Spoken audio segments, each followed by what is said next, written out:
Hey guys, so I have an upcoming camping and hiking trip. I'm going to carry this particular homemade smokeless solo stove with me. I'm going to show you how to make it for free. It doesn't cost anything to make it. Most people around their house have all of the ingredients to make it, and it's really simple to put together. And the more unusual feature about this particular stove that I'm going to make today is going to be able to use 3 different fuel sources depending on what conditions you encounter when you're either in a power outage or you're on a hiking trip. So I will do a few tests with my temperature reader here, and also we're using an unusual component called volcanic glass that you can buy at any hardware store, any garden center. Most big box stores will carry this, so volcanic glass, don't worry, you'll be able to find it very easily, or I'll put a link in the description where you can buy it online. Now the 3 components to put this together is going to be these empty paint cans. Now these were specifically purchased because I wanted them to be aesthetically pleasing for the video, but I have a ton of these paint cans in my garage that are nearly empty or completely empty. I've just yet to throw them away. Our pickup service is really reluctant to pick up any type of used paint cans, so I just store them in the garage and forget about them. So if you have paint cans, you can put this together no problem. Also this quart size paint can, but if you want to start with something completely new, I'll put links to both of these as well. But if you don't want to pay anything for the setup, just look around your garage, your basement, and you'll probably find a paint can. One thing I will advise you of, since this is high heat, make sure you thoroughly clean it out where there's 0 paint left in the can, and it needs to be an all metal can. Now I always talk about safety first, and so I'm going to recommend to put this together, you need to be wearing your gloves most of the time, anytime you're around the sharp edges of this. But the first thing we need to do is we're going to have to take a drill and open up the top of this lid. The lid itself, I'm going to seal it so it doesn't move around, but there's a trick to opening this. You could do it with a pair of cutters or some type of pliers or anything like that, hole punches, but to get the cleanest possible cut is what I'm wanting, because I want it to look aesthetically pleasing. Now this hole saw I'm using is specifically designed for metal, but I'm going to use it, I'm going to reverse the bit. Instead of going clockwise, we're going to reverse it and go counterclockwise. We'll cut, this method of going counterclockwise will cut the metal more cleanly. If you go clockwise, you're going to have more jagged edges. It's not going to cut as easy. So reattach the lid to whatever type of paint can you're using, and then have your gloves on when you're doing this, because you can be cut very easily. So as you saw initially, I did the drill bit in a clockwise fashion, and then once I got the drill bit into the center of the can, I reversed it and went counterclockwise. But again, remember, this edge is very sharp, so be extremely careful. Now I'm going to take this back off, and then we're going to remove the top just by doing a little bit of twisting motion there. Now if you need to do any interior cleaning on this, it's a good idea once it's cooled down and you've finished using it, is just take a washer like this and tape it to the side of the can. This will help you access the interior of the can if you don't have a screwdriver or some other type of way to get in, but I'll show you real quick. You're just going to take this, put it around the edge, and then push up. I need to be wearing my gloves while I'm doing this, but again, just keep pushing all the way around the edges. Go back to the other side and just work your way out. There we have it. Again, I need to get my glove back on. I'm going against my own rules there. Okay, and so we're just going to take the remainder of this top and just gently move it until it sets free, and we'll be back to where we need to be, and we'll put the lid back on.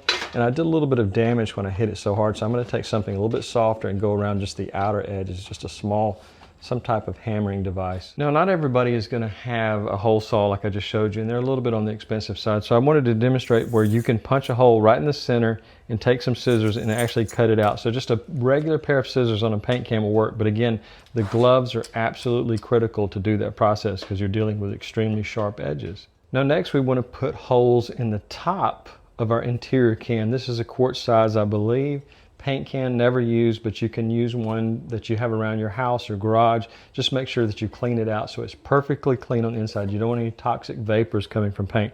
But what we need to do now is we want to put in about 1/4 inch holes all the way around. So we're going to take some tape, and this is painter's tape. We're going to go all the way around the outside, and then I'm going to take a tape measure and mark it every 1/2 inch. Once I remove this from the can, hope I'm on camera there. So we've got it all the way around the can, so we know exactly what the circumference is. We're going to take the tape back off, put it on our table, and then I'm going to carefully mark it with a tape measure every 1/2 inch all the way across. I don't think I'm in camera view quite well there, so I'm going to move this around. Hopefully I won't remove too much of the sticky residue. I think I'm a little bit better in camera view there.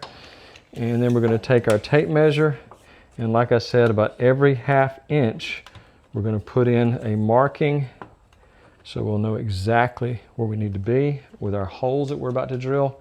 So just go down through there and just do every 1/2 inch. Now we're going to take our tape and put it back on the can, so that way this makes it a lot easier to drill the holes. And we want the holes not too close to the top because it can damage the structure of the can. So we just want it maybe, I don't know, just about 1/2 inch, about the width of the tape. And come all the way around, make sure we're putting the tape right at the top of the can. And then we'll take a very special drill bit. Now you could do this with a standard drill bit, but what I'm using today is a step bit, and it will cleanly cut through and leave minimal residue there. So if you can get one of these step drill bits, it's going to help you a lot more. I'll put a link in the description as well. But you could use a hole punch, but then you could damage the overall structure of the can. So just take one of these, and it's a lot easier, and they're not that expensive.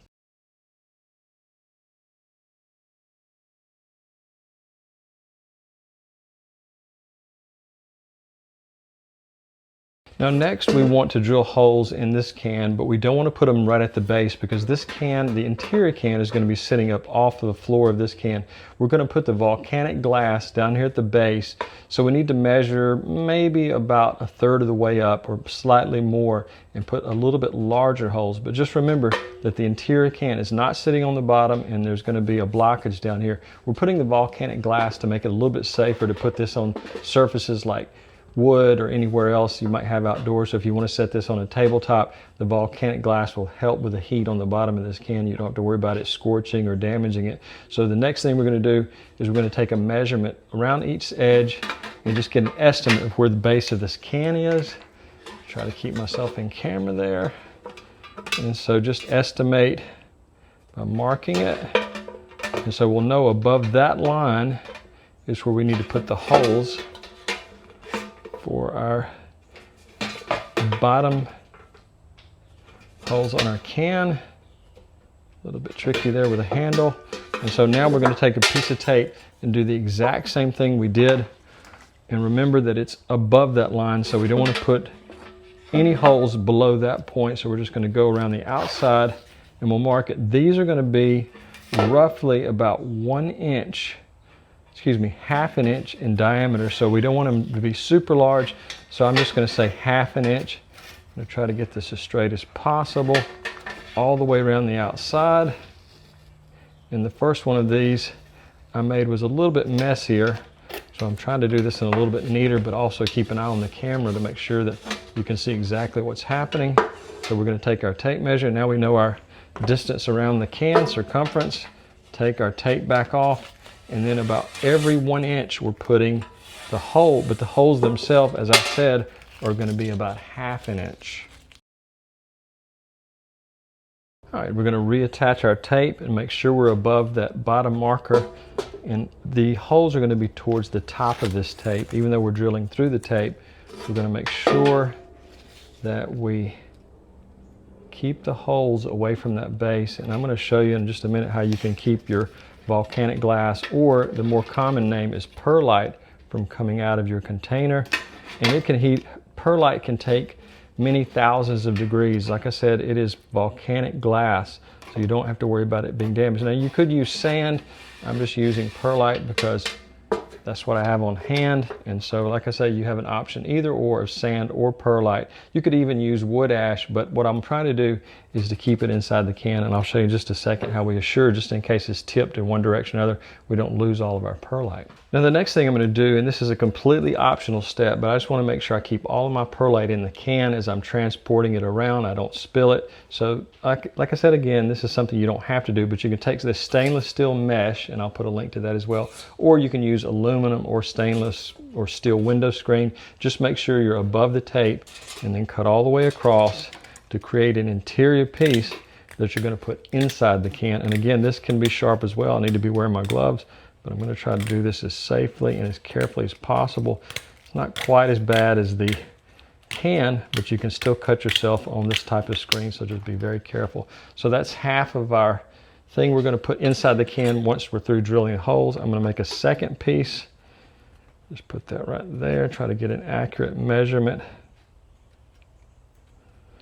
And we'll just put both of these inside the can when we're done. We're trying to make them the exact same width.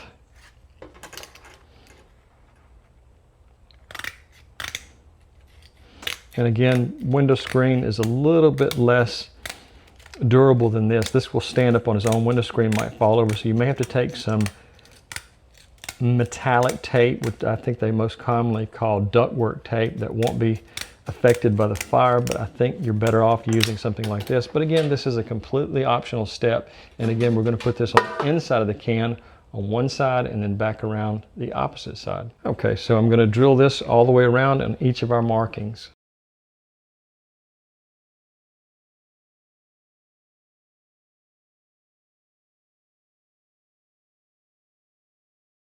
All right, I'm going to carefully remove my tape around the outside. Now there can still be little burrs sticking out, but most of it is on the interior, so we don't have to quite worry so much about our gloves at this point. As you can see, the outside, there's a little burr right there, but it's evenly spaced, not perfect, but it's evenly spaced all the way around, and that's going to be our air intake holes. And then that will heat, the air will heat up as it rises to the top. The top is pretty much sealed, and then it will, the superheated air will come out into the top of the can and create that little bit of a secondary burn, which will ultimately have a cleaner burning fuel and less smoke overall. All right, so we've got our gloves back on, and I'm going to carefully place our stainless steel screen on the inside. That's going to keep our perlite from falling out quite so easy. It could still, some of the smaller pieces might still get through there, but I'm just wanting to keep a majority of it inside the can. So there we go. We've put it on both sides, and it's going to act as kind of a shield, and the air can still easily get through each port at the bottom. Now I'm going to take our perlite. Now remember, we want our can sitting, our interior can sitting close to the top of the overall can. So what we're going to do is we're going to pour our perlite in very slowly.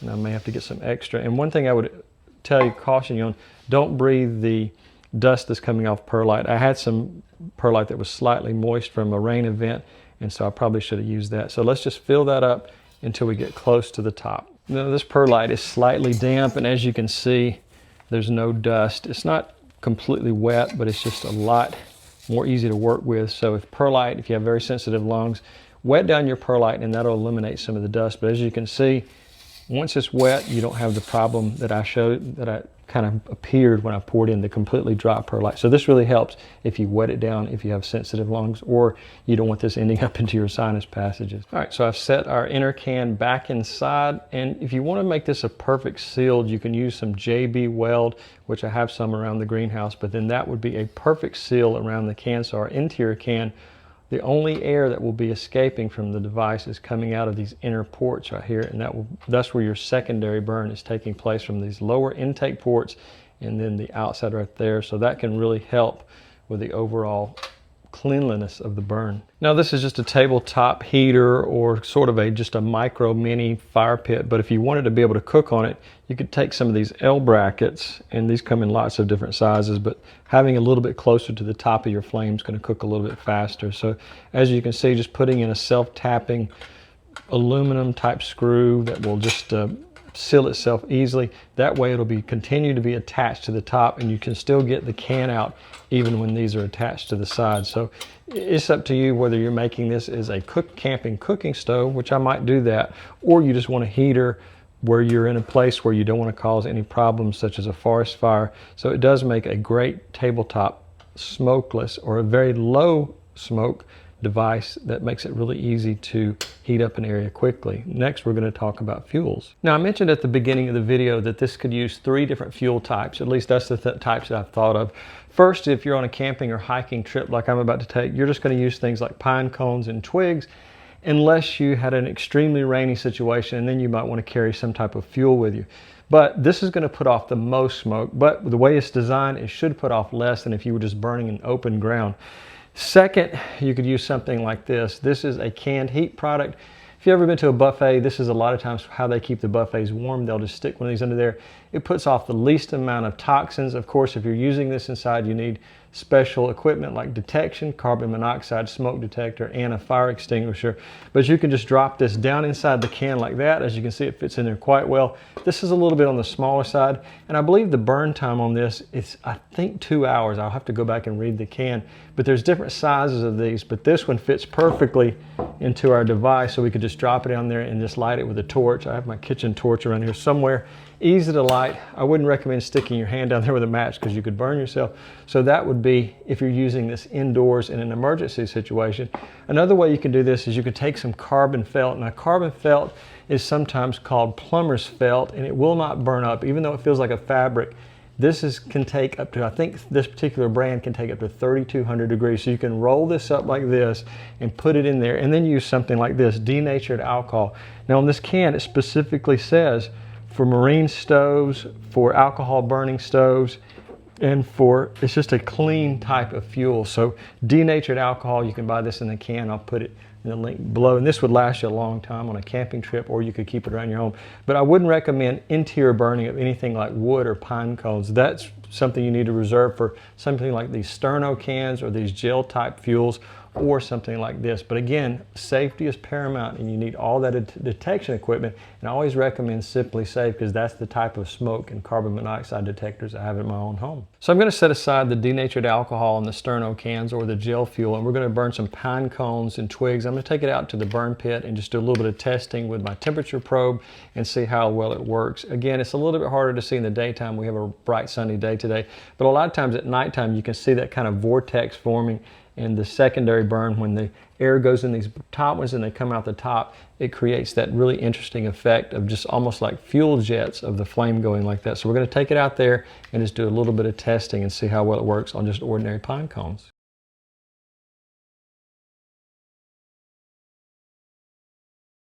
Now we have a nice little fire going there, and I'm showing heat in there is about 700. I hope you can see that. It was, if I aim it just right, about 750 to 800 degrees, but on the outside I can touch the can. The bottom of the can is quite cool at 83 degrees, which is about the outside temperature now, 81.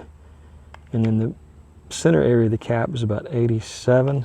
So even this area is not too hot. So that makes it a little bit safer than the average, because the heat is concentrated into the center.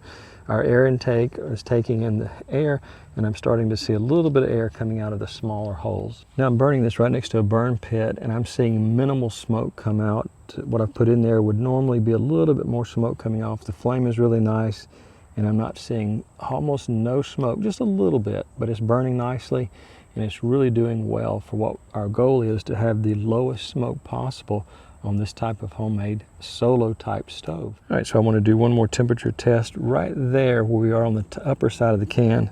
It's only about 106, 105 degrees. On the bottom portion of the can where we have our perlite, it's about 81, so you could easily set this on any type of wooden table without having to worry too much about it. You'd want to keep an eye on it. And the top of the can, around the very edge, 450, 550, around the metal area. I don't know if that's showing up on the can, but I'm trying to keep the laser pointer on the can itself and not in the fire. So there we go, 450, bouncing around a little bit. My hand is not quite as steady as I would hope for. But there you go, it's putting off a lot of heat and minimal smoke. So guys, if you have a question about this video or any previous video, I would ask you to become a public subscriber first, because I tend to put those questions to the very front of the line. That's the way I filter them in the management page. So that really helps me quite a bit. It helps the channel grow, but it also helps me to engage more with people who have subscribed to the channel. I get anywhere from 100 to 300 comments a day, and it's nearly impossible to answer everybody. So guys, I really appreciate you watching, and have a great day.